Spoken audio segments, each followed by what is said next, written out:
लोकप्रिय मुख्यमंत्री श्री अरविंद केजरीवाल जी को मिलके आया हूं।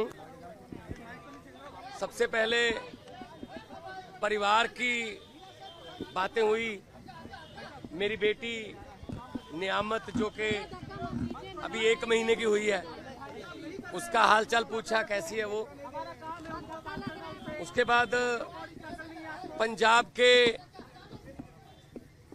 लोगों की, किसानों की फसल क्योंकि इस बार मंडियों में अब आ रही है, तो उन्होंने पूछा कि पैदावार कैसी है इस बार, और जो किसानों का जो डायरेक्ट जो ट्रांसफर है पैसे की, जो सीसीएल की फसल का पैसा, उसमें कोई बाधा तो नहीं आ रही, या कोई चुनाव आचार संहिता की वजह से पंजाब में कोई ऐसी सहूलत जो रोक ली हो। मैंने कहा जी बिल्कुल नहीं है, निरंतर सुविधाएं चल रही हैं, बिजली भी फ्री चल रही है। मंडियों में एक एक दाना जो गेहूं का आएगा वो हम रिकॉर्ड पैदावार करके 130 लाख मीट्रिक टन देश के सेंट्रल पूल में दे रहे हैं, और पैसे भी उसी दिन ट्रांसफर हो रहे हैं।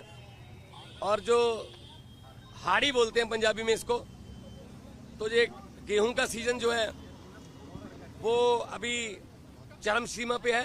2-4 दिन में जो सीजन है खत्म हो जाएगा।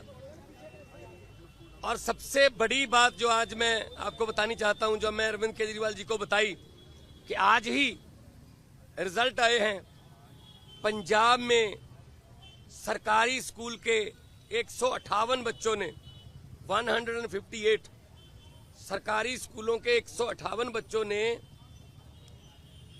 जेईई का परिणाम जो मेन होता है वो पास कर लिया।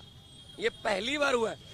इस पर अरविंद केजरीवाल जी बहुत खुश हुए और उन्होंने कहा यही शिक्षा क्रांति हमारे सपनों में थी।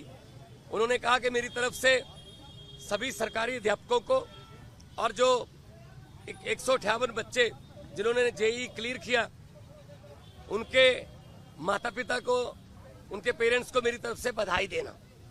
तो ये पहली बार हुआ है कि सरकारी स्कूलों के बच्चों ने जेईई का परिणाम क्लियर किया, और ये हमारा सपना सच होने वाली बात है।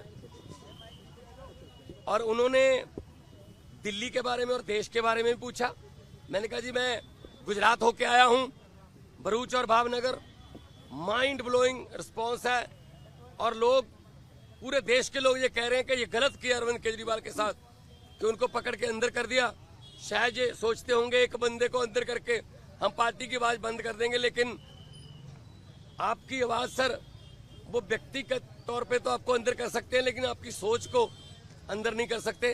तो हम असम में भी गया, उन्होंने मुझे कहा कि दिल्ली भी आना, और दिल्ली के जो प्रचारक हैं उनको पंजाब में भी लेके जाना है, और कहीं भी इंडिया गठबंधन का कोई, हमारा पार्टी का कोई नेता, अगर वो असम हो, चाहे वो गुजरात हो, चाहे वो महाराष्ट्र हो, चाहे वो यूपी हो, बिहार हो, यहीं भी वो बुलाएं, हमने जाना है।